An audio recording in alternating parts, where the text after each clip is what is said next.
On today's podcast, I have Martin Moore. Martin is what you'd call a social media influencer. He's pretty big on Instagram and Facebook. He also works for a company called Koss. They're one of the largest headphone manufacturers, and they're based out of Milwaukee, Wisconsin. Martin and I talked about his history in photography and how he's using an iPhone to shoot a lot of his marketing commercials and marketing video and a couple photos for Koss headphones. And that was a very interesting conversation. And we also talked about weddings and how uploading what you think is your art to YouTube and not trying to listen to outside influences and just trying to find your own way in your artistic life. I think it was a great conversation with Martin, and hope you enjoy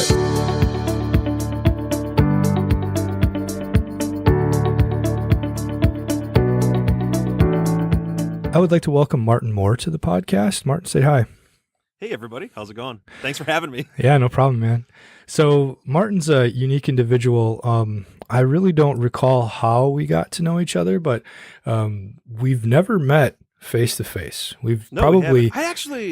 I don't know where we did meet. Facebook? Yeah, it must have been Facebook. Photographers or something like that. Maybe? Yeah. And every time we've tried to get together when I've been in the area, you've never had time for me, man. You've hurt my feelings. I am the world's worst person to ever try and make plans with or link up with. Like, you can ask anybody. It takes a solid year to 2 years to link up with me. I know that sounds super pretentious, but yeah, it's just I'm always busy. It's so hard. I value the little bit of free time that I have. So it's every week I have one night where I don't have anything, and I'm always oh God, I should fill that with something to do. And I do have to say we've probably talked over Facebook Messenger daily for the past 3 years. Oh yeah, so. It's been a long time. A long time. Yeah, it's been crazy. Good conversation. Yeah. You've been let's get in so mainly lately it's been you sending me videos of you making for the job that you do. Explain to the listeners what you actually do, what your job is. Well, for a living, I shoot all the photos and make all the commercials and videos for Koss Headphones, which is a worldwide multi-million-dollar headphone company here in Milwaukee, Wisconsin. We actually invented the stereo headphone in 1958 here in Milwaukee. So every pair of headphones you've ever owned that has a left and a right, we invented. So it's really cool to be able to shoot photos and campaigns and make commercials for a company that I love in a city I love, and it's really honestly my dream job. When I tell people that I hate Fridays because all I do on the weekend is think about getting back to work on Monday and finishing the video I was editing. I honestly, truly, sincerely mean it. Yeah. But that's what I do. Nice. I like to speak about your vlogging too. Yeah, absolutely. I think that's how I kind of became to know you. The one that really sticks out in my head is that one about the safe house, is it? Yeah. Oh my God. Yeah, I love that one. I like watching that one. That's got a lot of views too. Yeah, that one. That was actually great. NBC featured that That's awesome. on the list. They did the top 3 restaurants for kids or something like that, and they contacted me and asked if they could use the footage and stuff. I was like, yeah, sure. My wife's always wanted to go there with me when we're in town, and I'm just afraid to go because if you don't have the password, you have to do all those weird things to get in, and I just don't want to do that. I've heard the password was the same for 20 years. Oh yeah, but I've heard now they actually rotate it. Nice. So if you come into town and I'm actually free and we go, maybe I can get you in. But I don't know if they've changed it or not. But I've heard that they've changed the password. So that's cool. That's awesome. So. You started out, how did you start out with photography, video? Tell me a little bit about your background. What are you doing? Well, I took photography in high school my freshman year back in 1994. Took photography 101, and that was back before digital with cameras. Film, yeah. Yes, exactly. Yeah. So I got to use the stinky chemicals and develop film, but I never really did anything with it beyond just that one semester. And my dad was really big into photography. He had a bunch of Minolta film cameras that he actually passed on to me, but he was really big into photography. But I ended up pursuing like music and being in a band and stuff like that. So photography kind of took a back seat up until I met my wife in 2007, I believe. We went on our first trip to Las Vegas together, and I bought this like crappy little Kodak point and shoot camera, like a 5-megapixel camera or something like that.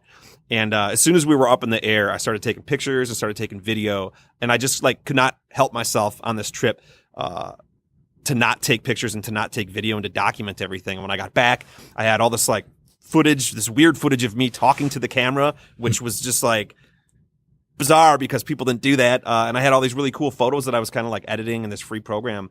And that was kind of like my first dive into like photography. Like I really enjoyed it. And then it was 2 years later, I shot my first wedding in Mexico, and then I shot another wedding in New Orleans, and in Michigan, and I started getting into wedding photography. And then I started getting into commercial photography and real estate photography. And it ended up being something like I really wanted to do for a living. Started my business, started making really good money on the side, doing it as a side hustle to kind of offset what I wasn't making working on cars. And then a weird thing kind of like happened. I think it was, when did I start my vlog? 2014? 14, 15, 16, 17, 18, 2015 maybe? The summer of 2015, I had no weddings booked. Like not a single wedding. I don't know why, but like no one hired me.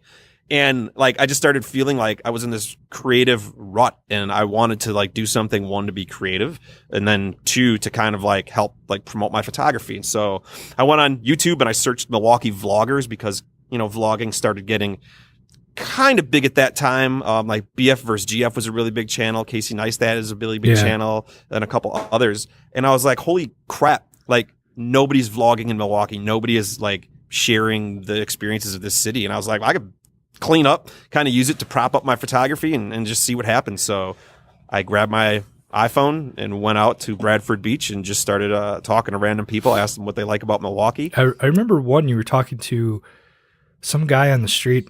I think he was a homeless person. I'm not sure. Probably. I've talked to. Yeah. Try to talk to. That one stood out to me. I think that was one of the ones that I noticed you on first time. And I was just like, what is this guy doing? You know, like you said, Casey Neistat, and I didn't really understand what Neistat was doing either. He just kind of popped up, you know, like I never subscribed to him. He just kept popping up on YouTube. So I'm like, all right, I'll watch this guy because he was just there, you know?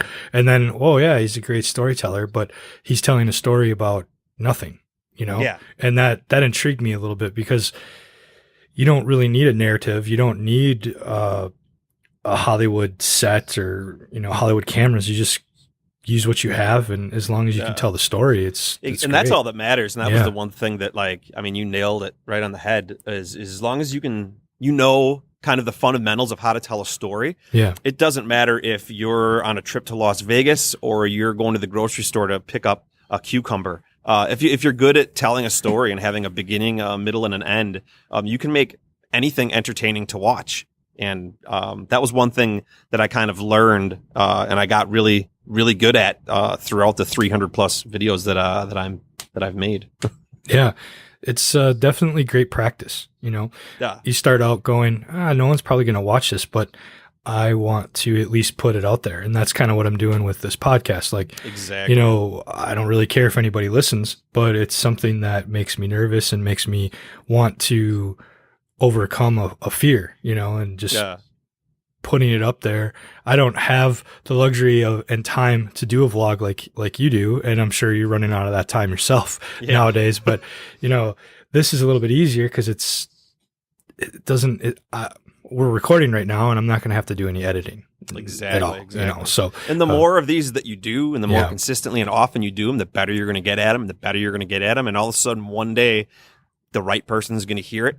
And it's going to start spreading just like keep chipping away and at everything, you know?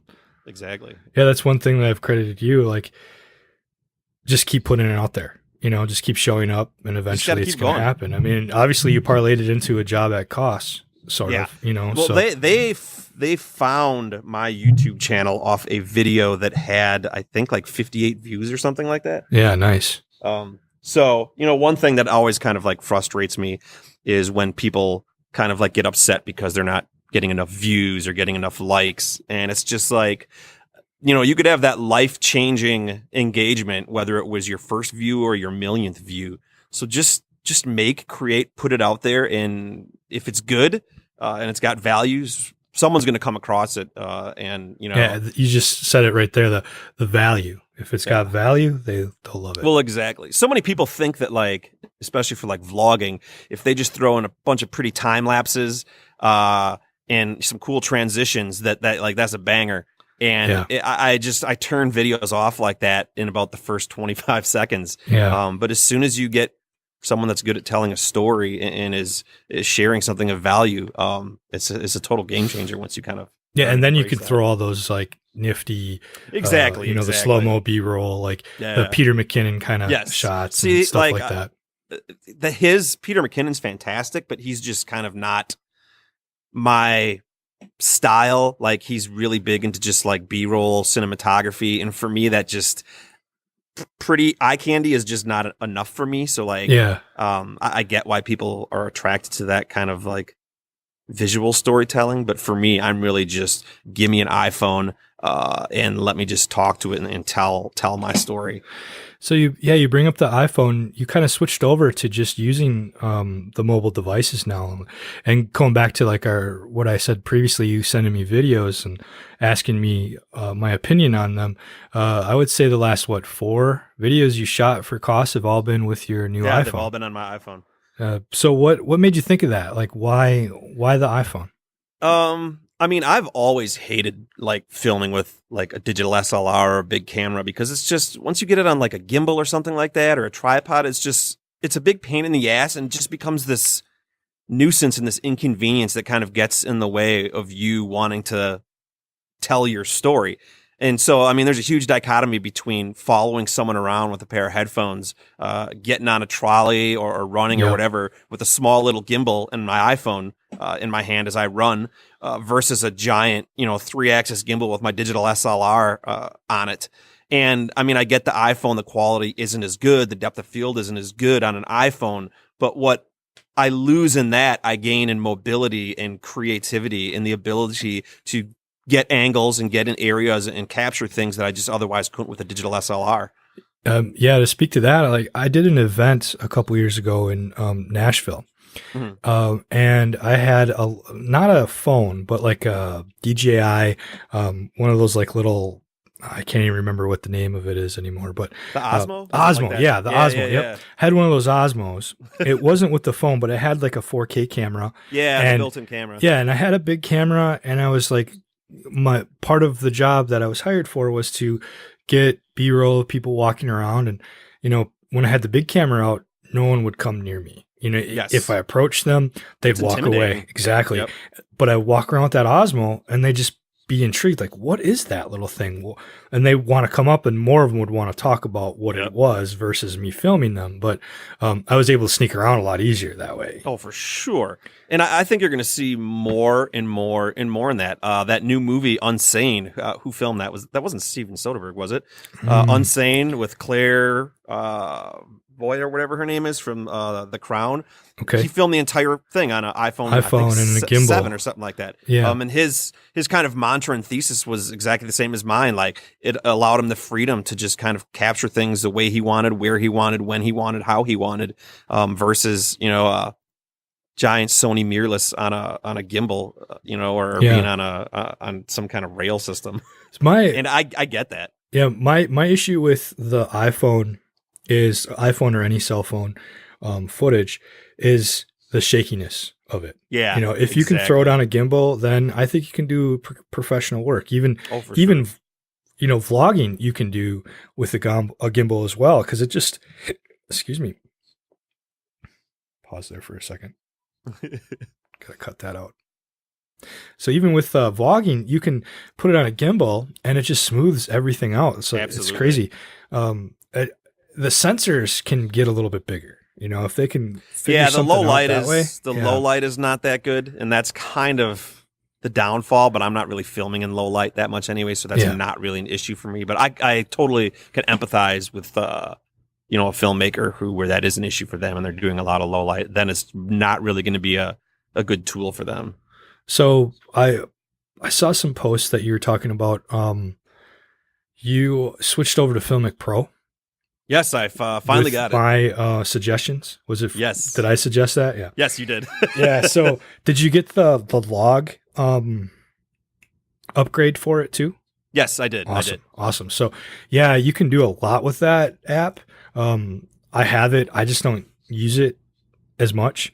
I'm excited to try it out. Yeah. Oh, you haven't used it yet? I mean, I've used it, but I haven't recorded a whole entire, like from start to finish, video or commercial with it. I've done a couple bits and pieces, and it's going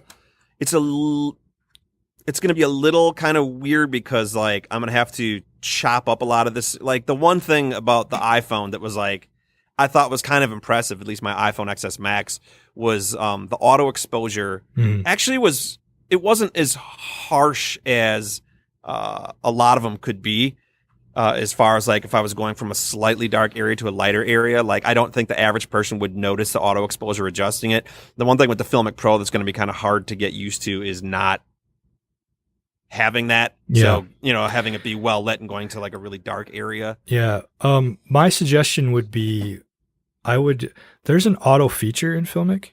You can set the auto when you're on the gimbal or you're doing moving shots, is just keep it in auto if you can. Just let the camera do the work. But if you're doing like a static shot, set it to what you can, and then get as much other, because the dynamic range that you're going to get out of the log profile is going to be so much better, so much greater. Exactly. And then AirDrop, you're using a Mac, Yeah. Oh yeah. I use AirDrop. Yeah. 24/7. I mean, I wish I could get away with filming a wedding with an iPhone, but I just I think you I'm could. there. You've never seen have you ever seen Lee Morris, who founded F Stoppers, his wedding video that he did I saw on his that, iPhone 3GS or whatever? Yeah. Oh yeah, you can do a wedding. He did that like 8 years ago. That's just hard to charge someone for that, showing up with an iPhone. I hear that a lot. I hear it from a lot of photographers who solely shoot on Sony mirrorless. They'll show up to weddings and people will be like, "That's the wedding photographer? Like he's got that small little camera." Yeah.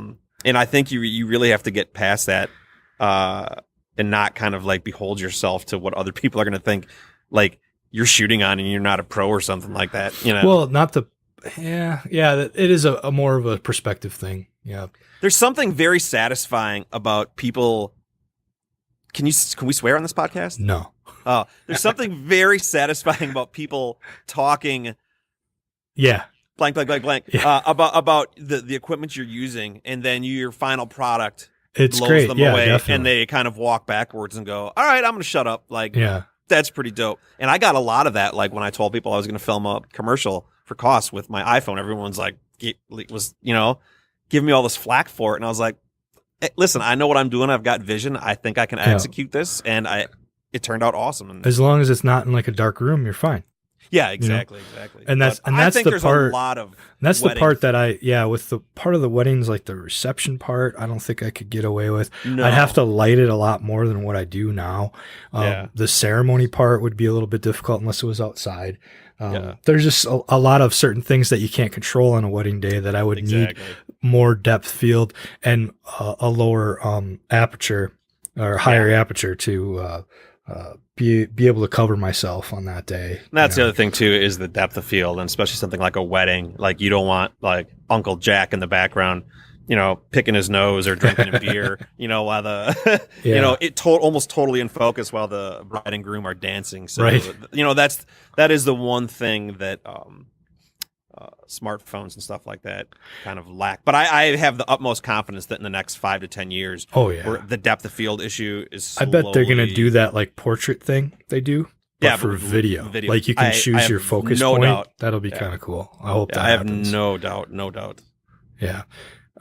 So we talked about the iPhone. What do you primarily shoot photos on? Canon, Nikon? I know it's Canon, right? No, Nikon. Oh, I guess we might as well just finish the podcast. Yeah, Nikon D750 is my main shooter.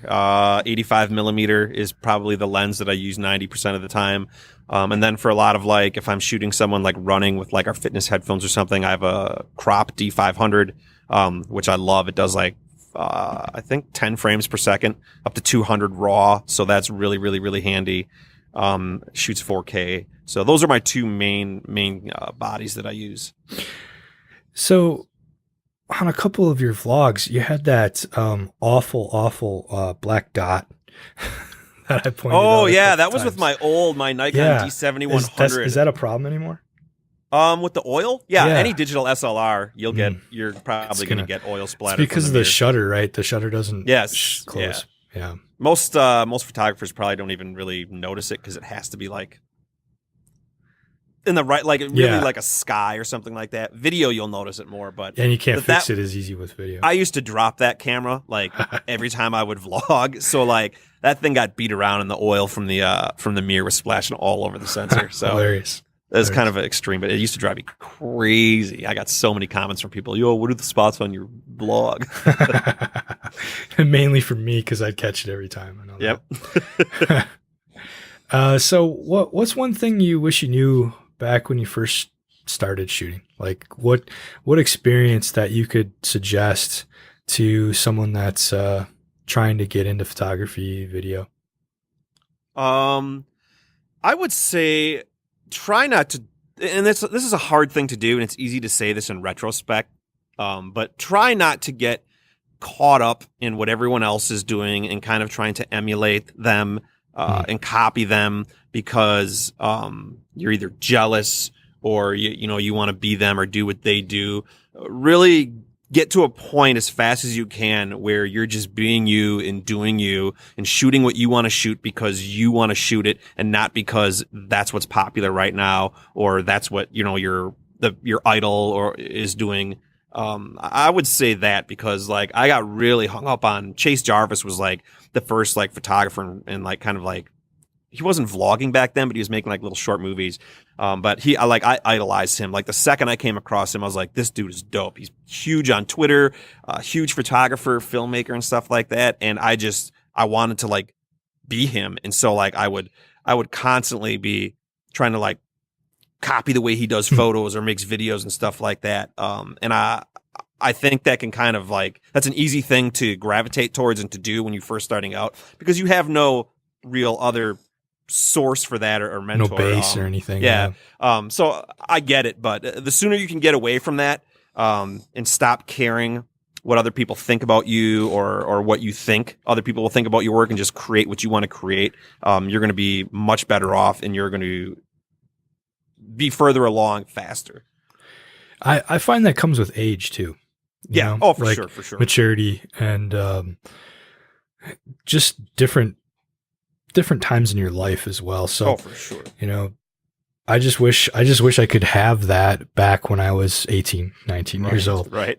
Just know what I was doing. And I remember the day where I was like, holy shit. Sorry. I remember the day when I was like, wow, like I finally found my visual style and my like storytelling style, and I wasn't copying Chase Jarvis or I wasn't trying to copy or emulate Casey Neistat or any of them. And it was my video that I made on YouTube. It was called How I Started Vlogging. And it was the first time I had done like a voiceover. And if you watch a lot of like my big like kind of like movies that I make on my YouTube channel, I always have like a white background and I have like shrunken like video clips or video clips arranged in some way in a white background. And I do kind of this voiceover and really chill piano music. And like, I remember like when I first got like a response from that video, people were like, this is so dope and blah, blah, blah. And I was like, wow, like that was exactly what I wanted to make in the stories like that I wanted to tell visually. And like from then on, it was just like game on. And I'm so happy I was able to finally kind of get to that point and kind of start creating what I wanted to create for me and not, trying to emulate someone else. Awesome. I think that's a great part to wrap up the podcast. If people want to get a hold of you or follow you, what should they do? Everything at Martin Moore Jr. Martin Moore Jr. Yes, Okay. I can't take Martin Moore because some furniture company in the UK has like at Martin Moore for everything. So I have to use the junior, unfortunately. Do you have a website? Yes, martinmoorephotography.com. I just updated it. So please do me a solid and head there. All right. Well, thank you for having me on. I really appreciate it. Yeah, I appreciate you coming on, and we should do it again.